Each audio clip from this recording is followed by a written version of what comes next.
thank you so much, firstly, for joining the Upfront series of Auto Components India magazine. This was one interview that we were trying to organize for a very long time because usually our followers and subscribers have a very technical bent of mind and they expect a lot of technical information coming their way.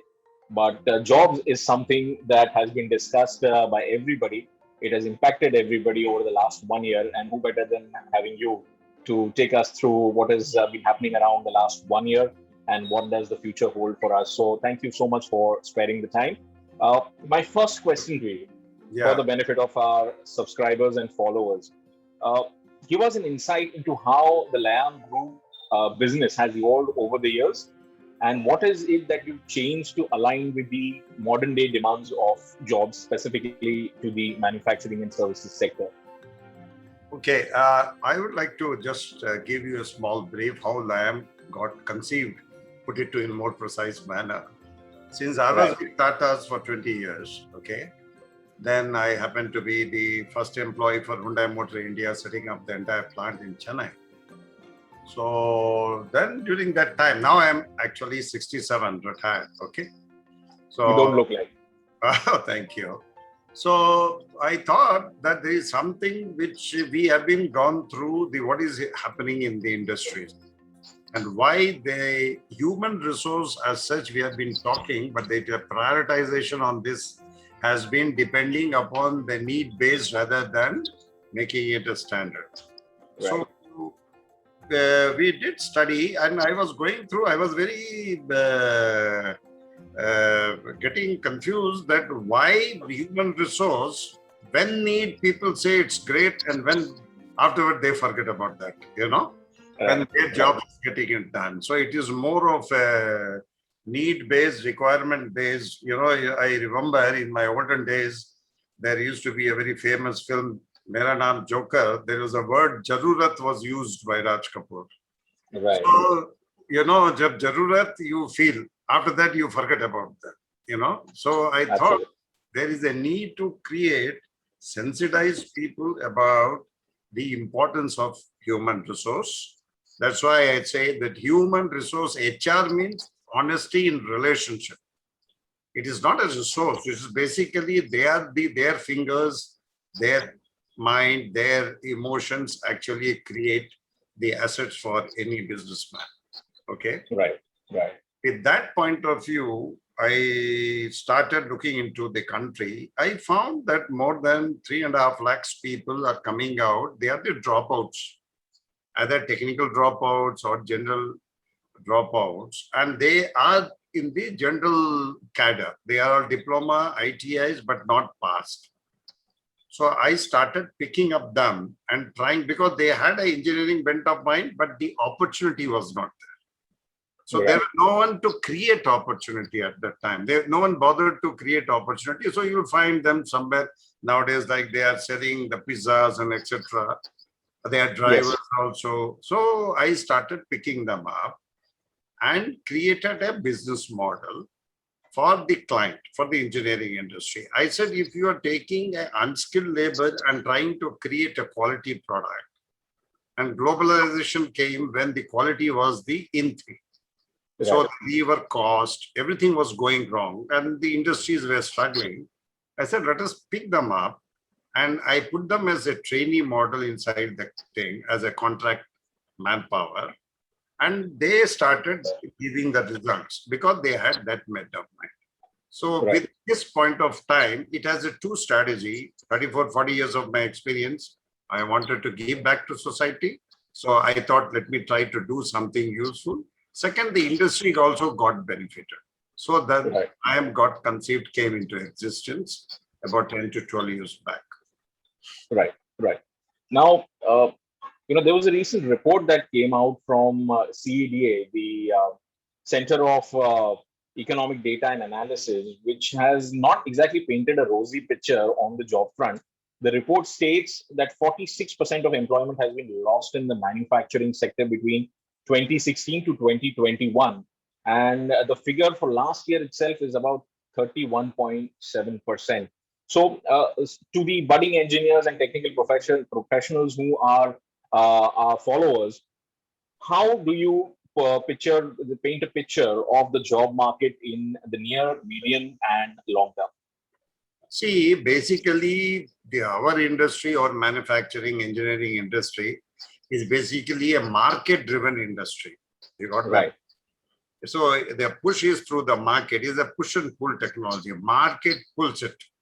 When market pulls, the demand creates, and the manufacturer starts to ramp up. Okay. Right. Right. So the indicator of economy is through the market, how it reacts, the customer's reaction, and also ability to purchasing power, and how we create the market. You got my Right. point? Right. So we cannot straight away say that it's all dropped. It has dropped because of some vicious circle. It has gone Right. into the chain is broken. But every industry has to create a sustainability model. They cannot wipe out from the system. You got my point? Even Right. the market dips, they keep minimum guaranteed people in their system. This is we call critical manpower to keep the industry alive. We cannot shut Right. down the industry. Absolutely. So Right. those factors are never taken into consideration. That is a factor where it is surviving. Maybe it is in ICU like that, wants oxygen, or like you talk of corona, you know. Right. So the labors and human resource becomes an oxygen at the right time. So we create that, it is there. We cannot say that there is a total drop so badly. Right. It is there. Now, problem is that I may be slightly giving you a different answer. We are looking at the workforce as per our convenience. You got my point? Right. Right. Maybe my answer will be slightly rebel that if migratory force starts moving, so you make big human noise, right? You make a big cry. When migratory force are with you, you don't worry to take them and keep them properly with you in your system. You know, Right. Absolutely. nobody has done a study why they are going back. Yeah. Instead of, see, business and industry should not be politicalized too much. We should do job. We are the people, or the industry is the people which is contributes to economy. We should focus how to strengthen the structure, people, process, and performance. And Right. also I started one thing called conversion of head count to brain count. We should come within that. So we are playing more of a head count game rather than creating a brain count game. The same head count, I will give you an example. An ordinary 10th standard fellow, I picked him up and trained him. Today he's heading 300 people, managing 300 diploma engineers. He's managing in one of the largest enterprise. So nobody is bothered to go into detailing with regard to their human resource analytics. Who are they? What are they? How much they will be contributing? You got my point. So Absolutely. the importance, essence, and realization that the manpower resources, see, we can call them resources, it cannot be convenient. It should be taken as a part of the system. Then these kind of issues will be not there. Right. So are you a firm believer where there is adversity, there is opportunity even now? 200%. Right. See, I have grown, I should not say openly this, but we have grown in this corona time. Right. Obviously, we have grown, we have placed the people, I even brought them by air, I brought them by trucks, I brought them by buses from interstate, made arrangements, put them in the place, took care of them, and given them all safety precautions with regard to corona, make them comfortable. Who will not? Everybody wants to have a livelihood. Who can go home and stay starving? No? Right. So, do you feel that the whole hue and cry, as you said, about migration and reverse migration has been exaggerated a bit, and also people have not been mindful, as you mentioned, they've not really bothered to dig deep into the factors that have kicked this trend of migration and reverse migration now? I'll give you only one simple answer. If you are treating your company as a family, okay, which includes Right. all. Why your family members should leave your house? That's Right. why. Right. You got my point. Absolutely. Absolutely. You, as a head of the family, I should be concerned. Why is leaving me here when I am there to take? See, we all join any industry looking at the leader and with a trust that he is going to take care of me. Right? Right. Why I say the word CEO, Chief Executive Officer, sometimes are becoming Chief Emotional Officer or Chief Egoistic Officers. You know? Right. Right. Right. We have to know where we have to play our role correctly. Right. Actually, Right. I cannot comment about exaggeration, then it will become another matter of political thing. So I don't go into that, but I can only give answer. Why should my family member leave me and go somewhere else? Right. Right. But from an MSME perspective, on ground, we've also seen that companies last year have struggled with their working capital, and to an extent, even if they wish to, head the company as a family member, as you would wish them to, somehow they've been restricted in terms of the working capital and being able to spare that kind of, goodwill for their human capital. Do you feel SMEs, particularly over there, would have been restricted even if they wish to, hold on to their employees? Somehow they couldn't. Was that also a case? The prime mover on this, the question what you answer is the cost factor, which either creates or kills, right? Right.